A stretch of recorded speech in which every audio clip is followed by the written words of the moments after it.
düt. Uvay vorhide turpal nohçu. Kolemniş kahvini boğuş. Dünün şüveyiz öylünç bulmuş.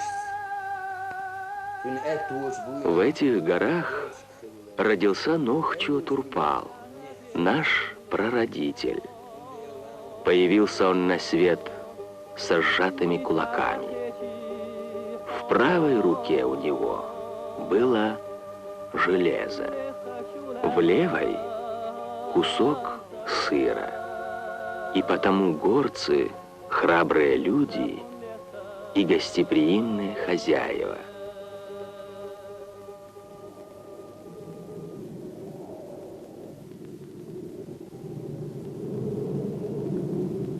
Горцы говорят, ущелья наши так давно были домом для наших дедов, что если бы все предки могли подняться, то на том клочке земли, где сидишь ты, стало бы 1000 человек, носивших прежде твое имя.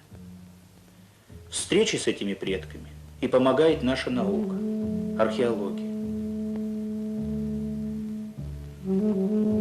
Предки чеченцев и ингушей, или вайнахов, как прежде они себя называли, жили здесь еще 20 веков тому назад. И всегда приходилось им защищать свой край от набегов чужеземцев, от скифов и сарматов, гуннов и хазаров, половцев и монголов. Шли жестокие битвы, лилась кровь.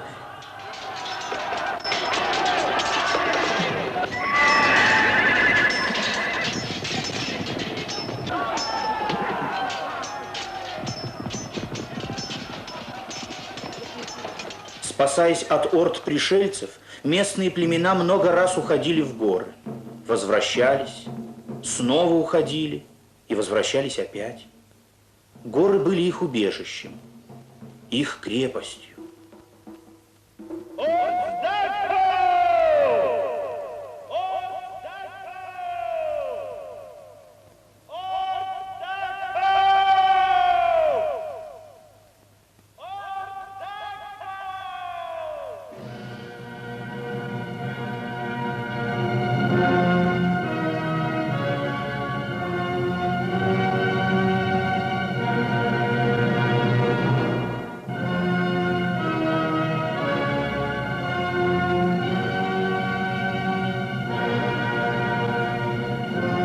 Башенные города — Таргим, Эгикал, Хамхи, Эрзи. Они стоят больше 7 столетий. Каждая башня была для вейнахов и крепостью, и жилищем. Нелегко жилось людям башен.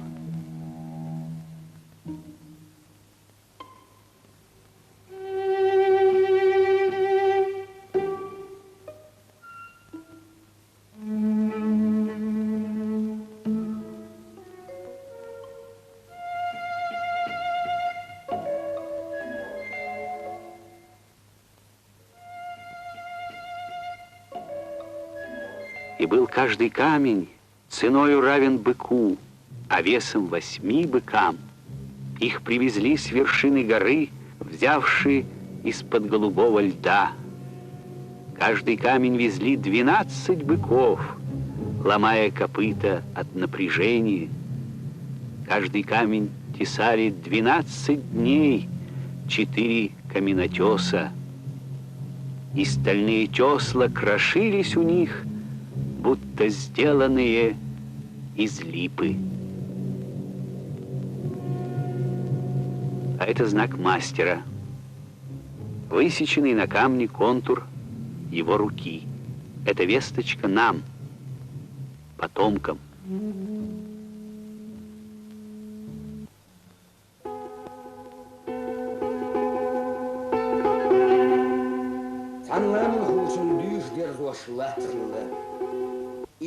Было у одного горца поле. Долго очищал он его от камней, землю носил из долины. Устал и решил здесь же на поле заночевать.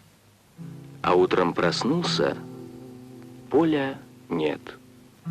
Искал, поднял бурку, на которой спал, а поле под ней.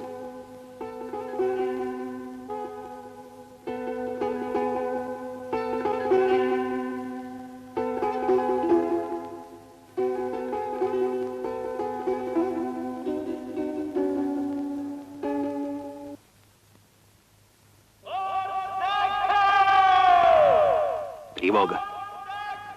Тревога! Эхом пронеслось по ущелью. Горская беднота во главе с бесстрашным Алибеком Алдановым восстала против царской власти, против нищеты и бесправия.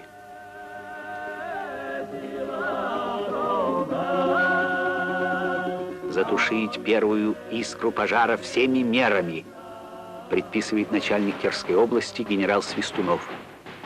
За поимку главарей 3000 рублей, за остальных живых или мертвых по 25 рублей.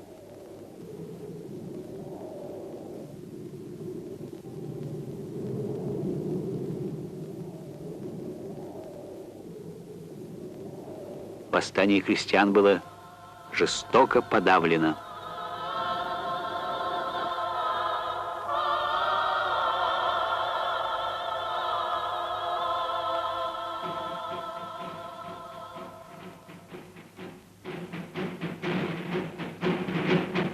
Приговор царского суда гласил: каторжные работы, казнь через повешение для Алибека и других руководителей восстания. Судья спросил: Алибек Хаджи, ты был уважаем в горах, значит, умный, знающий человек. Как ты думал воевать против могучего царя? Алибек ответил: какое мне дело до царя или султана? Я хотел освободить мой бедный народ. 9 марта 1878 года приговор был приведен в исполнение. Царская власть стояла между русским народом и народами Кавказа, и штыки самодержавия были направлены против тех и других.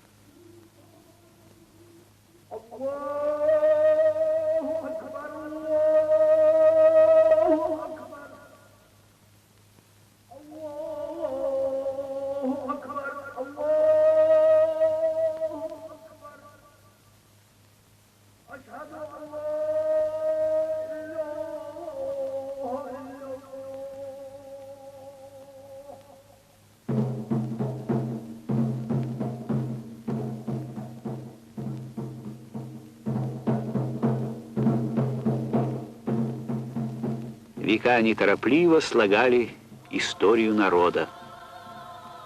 Но наступили годы, круто повернувшие ее.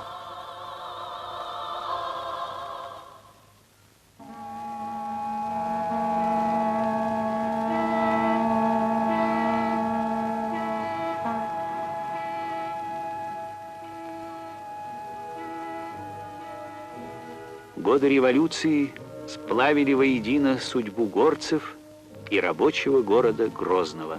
Борьбу за власть советов возглавили здесь большевики Николай Анисимов и Николай Гекало.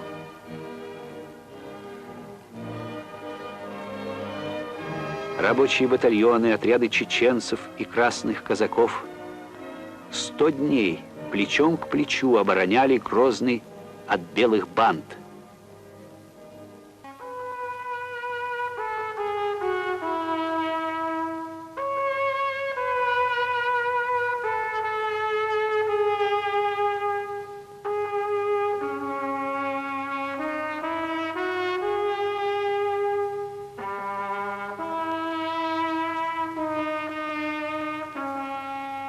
И рождались в горах новые легенды, героями которых были мюриды революции. Асланбек Шерипов, командующий чеченской Красной армией.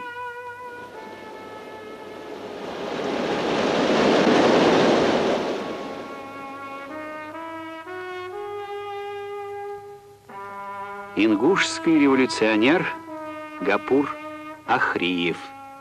Партин Мюдахвар Сергуар Женикидзе, Лечерчи Тамдвар Сергуар Женикидзе. И немолчными дубравами горцы шли, и нагорьями суровыми горцы шли, со знаменами багровыми горцы шли, с пистолетами кремневыми горцы шли. Был Орджоникидзе, был у соколов вожаком Серго Орджоникидзе.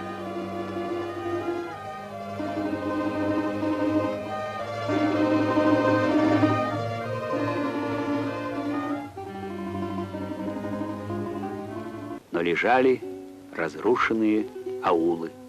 И Орджоникидзе телеграфировал Ленину: настоятельно необходимо оказать помощь для восстановления этих аулов. 2 миллиона аршин мануфактуры предполагаю распределить между детьми горцев, которые ходят буквально в рубище. Ленин срочно ответил: